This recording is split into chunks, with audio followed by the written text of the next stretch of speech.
Housing first, there's, in the past 10 years or so, it's become more common to hear the descriptors of damp housing or wet housing. I first heard those descriptors connected with shelters. So traditionally, shelters have been dry shelters. You can't use while you're there, and you can't be there while you're under the influence. And some of the intake process at certain shelters involves testing somebody to see if they're under the influence or have anything on board. And if they do, they're not allowed to use that shelter. Well, not helpful. Again, if somebody's homeless and has no shelter, their chances are not going to be very good at appropriating good dual recovery in this case. And so the concept of damp shelters or damp housing, which allows somebody to be in a safe and warm place, be it a shelter or housing, even if they have something on board, even if they're under the influence, with the notion that they're that much more likely to be able to move toward dual recovery than if they were just totally homeless in that kind of circumstance. And then wet housing, and this is even more controversial, allows for people to use on site. There are parameters that protect the housing provider against damage and whatnot, against risk of harm to other tenants or whatever. But if a person is able to use on site in a wet housing facility or a wet shelter, that is permitted. Now, at the same time that dampness or wetness is permitted, there are also wraparound services that are brought to bear where the person is exposed to a recovery message, given opportunity to be screened and assessed and referred to different services, given the opportunity to check out different individual or group types of interventions, hear recovery stories by people with lived experience. I mean, a lot of different exposure happens in the damp or wet facility to give that person every opportunity to be able to move toward dual recovery. So that's a couple of examples of how comprehensive service delivery is not withheld from people, even if and as they're struggling with active use.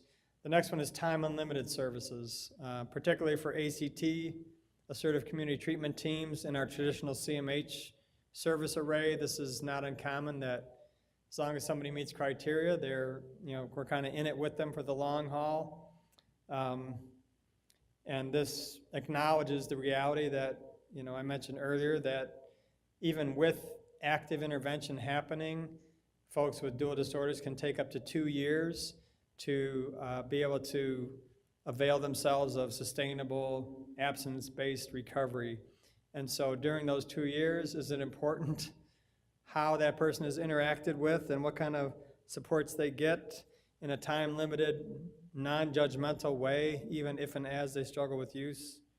I think the obvious answer is yes. So when IDDT reviews happen, one of the questions that reviewers ask is, what is your organization's protocol for terminating services? To try and get a feel for what happens. If my person, with dual disorders ends up binging and kind of maybe that abstinence violation effect kicks in and they're gone, do I just let 30 days pass or 90 days pass, and if I don't hear from somebody, I terminate services, I close their case? Or do I send a letter, and if the person's homeless, what does that accomplish? Do I do active outreach to that person and any known contact individuals that they've identified and that I have releases to talk to? Do I do active outreach and any and every other opportunity to reach out to try to re-engage before somebody ends up being terminated for service? And then when services, if and when they are terminated, how easy is it for that person to get back into care once they show up again or kind of rebound from that relapse experience or whatever? So the answer to those questions help to shed light on what kind of time unlimited service policy a provider would have.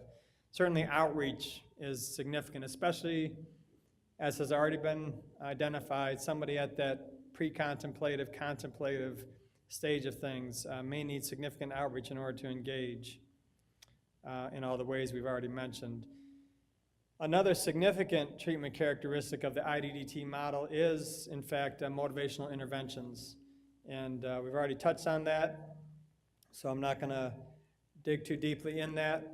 But it acknowledges that based on somebody's stage of treatment or change, there are going to be interventions that are best fitting for that stage, and certainly for folks who are ambivalent, motivational interventions are really indicated. When somebody reaches action stage, that's when more action-oriented treatment is indicated, including substance abuse counseling.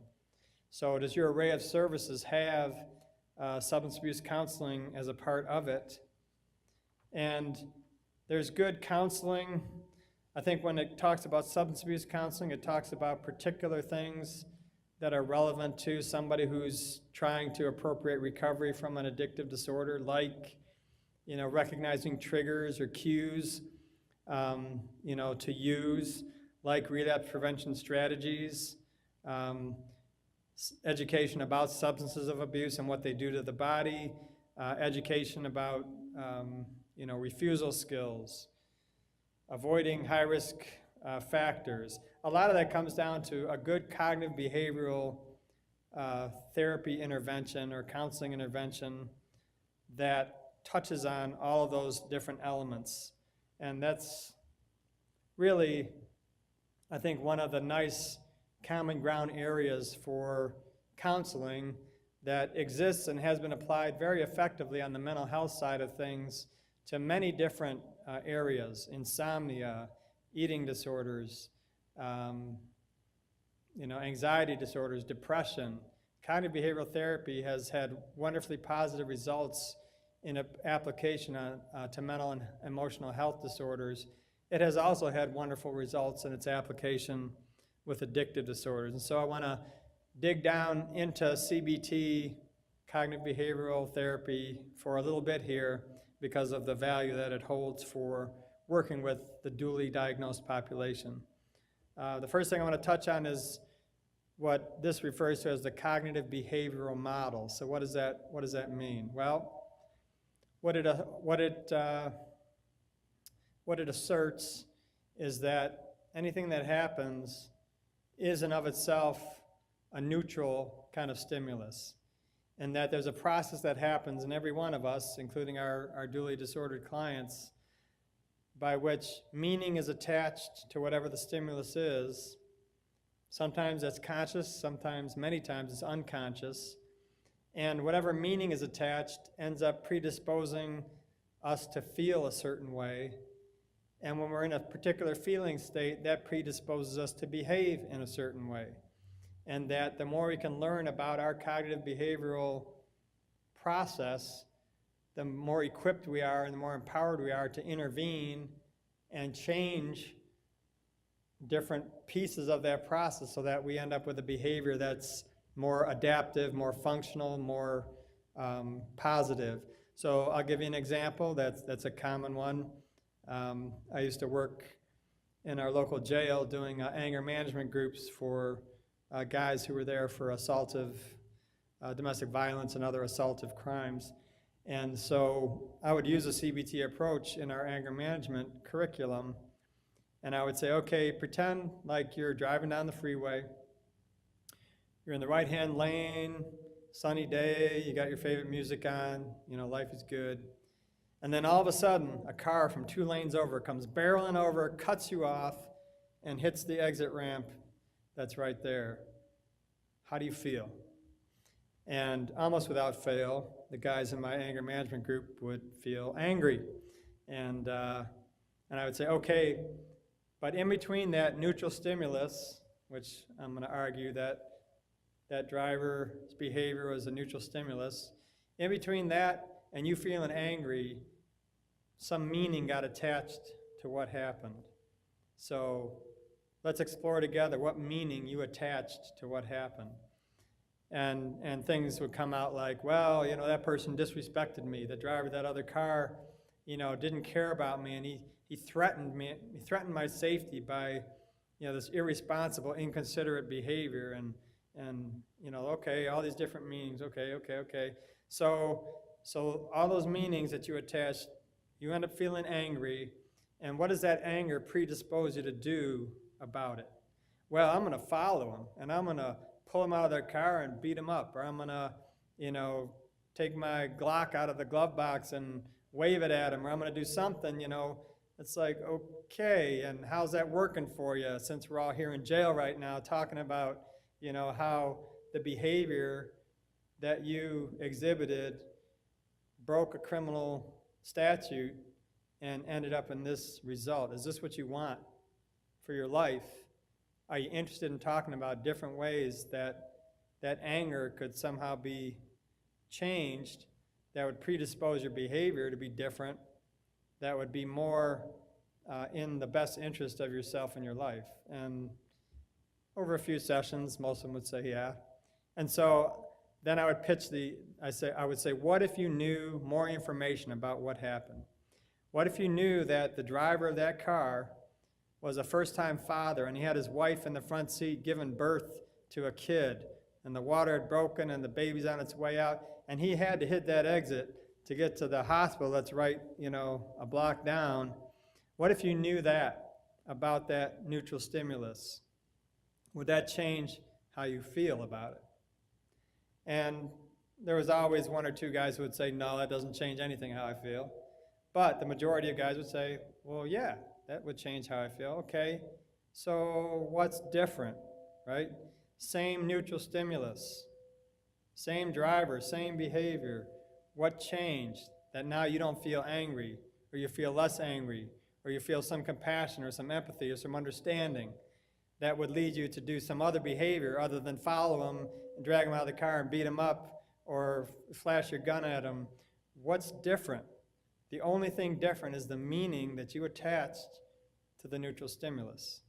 And if it can work in that scenario, then are you interested in learning about how that scenario or how that process plays itself out dozens of times every day in your psyche, and maybe you're not even aware of that, or maybe you're not even aware that that's a process that you can impact, that you can make different through practicing good cognitive behavioral self-intervention of, and there's a bunch of different techniques. But by that time, got their attention, and we can do some really good cognitive behavioral training and practice type of work. But that's really the guts of any CBT approach. There's a lot of different language that gets used to dress it up and brand different types of interventions, whatever, but that's really the guts of most CBT approaches.